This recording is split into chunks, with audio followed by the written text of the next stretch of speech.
it's almost Valentine's Day, and cherry vanilla cake is just one of those desserts I love to make this time of the year. This is my recipe. I'm so excited to share it with you. Okay, so I have 3 eggs that I've beaten, and I like to beat my eggs anytime that I bake because I just feel like it aerates them better and everything combines better. To that, I'm going to add 3/4 cup of oil and 3/4 cup of cherry juice, and I just drain the juice off of like cherries. Okay, and then I'm going to add 1 3-ounce package of cherry Jello. This cake is just so simple. Okay, let me get that stirred up.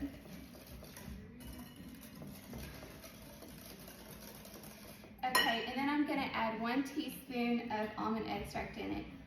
And anytime I cook with almond extract, I really like to measure this because it a little goes a long way.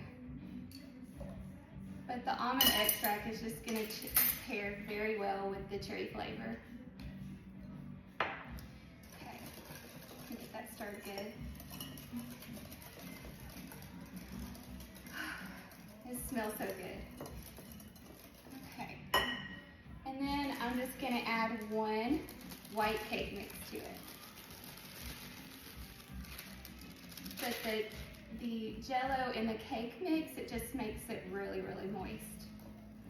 And sometimes I'll do this recipe and do it in like a double layered cake, but today we're just going to do a 9x13 pan.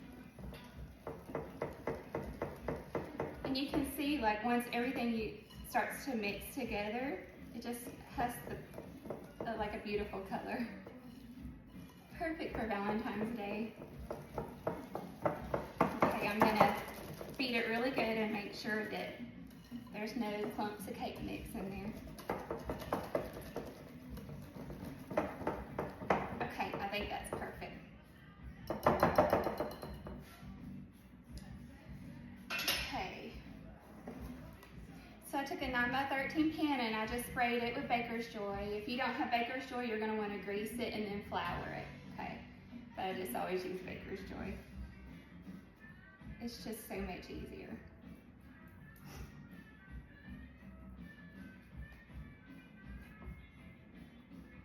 And really, you can do this recipe and just use any flavor that you want, like lemon is great, orange would be great.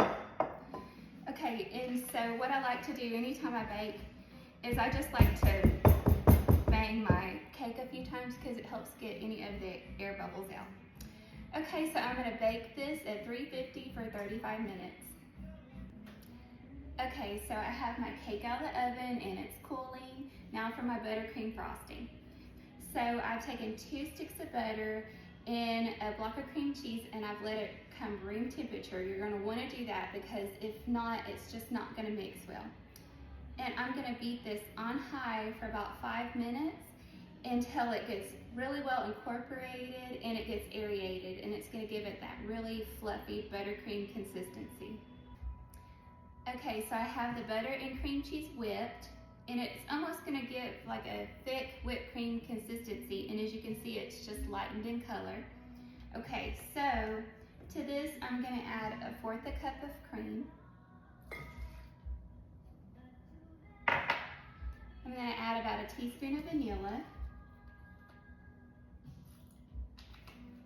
And then a teaspoon of imitation butter flavoring.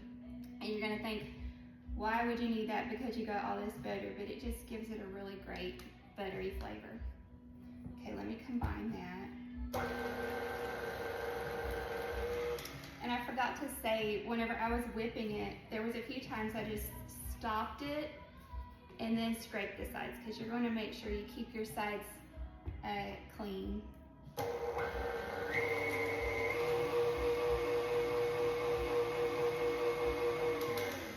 Okay, then you're going to take a 32-ounce bag of powdered sugar. You're going to start adding it, I would say about a cup at a time. And you're going to want to do this on low, because if you don't do that, you're going to have powdered sugar everywhere. And I only know that because I've done it. So as it mixes because you'll add a little more in.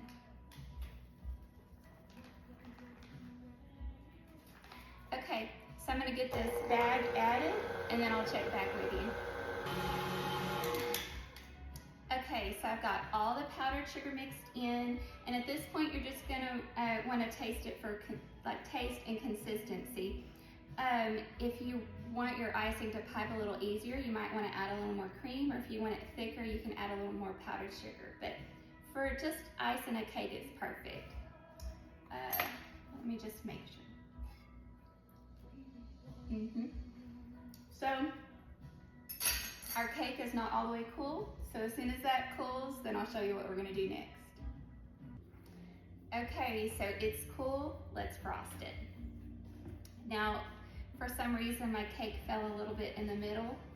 That's okay, because we're just gonna hide it with frosting.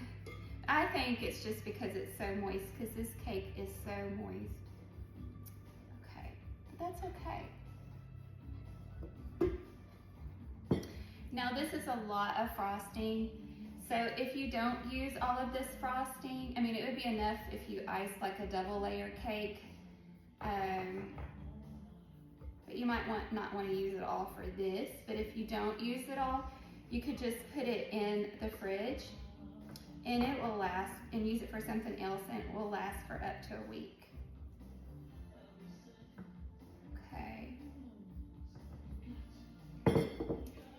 I'm gonna take an offset spatula. So what I did is just kind of put the icing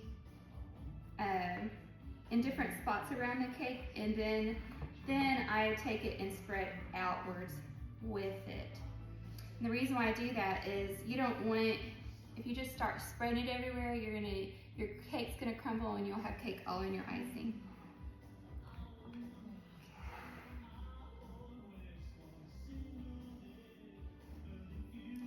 Okay, see, nobody even knows it fell in the middle. We won't tell anybody. Okay. Okay,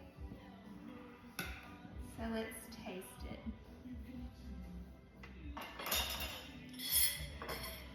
I'm excited. It is so moist. And if you want it redder, you could probably just add a little food coloring to it, but I think it's perfect. Let me see.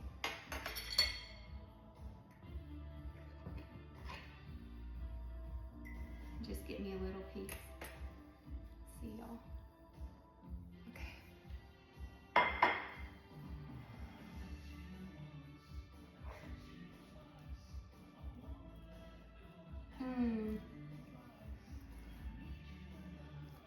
That is really good. Sometimes I surprise myself. This is perfect. This is the perfect recipe for Valentine's Day, and it's my recipe. I'm so excited to share it with y'all, and I can't wait for y'all to try it.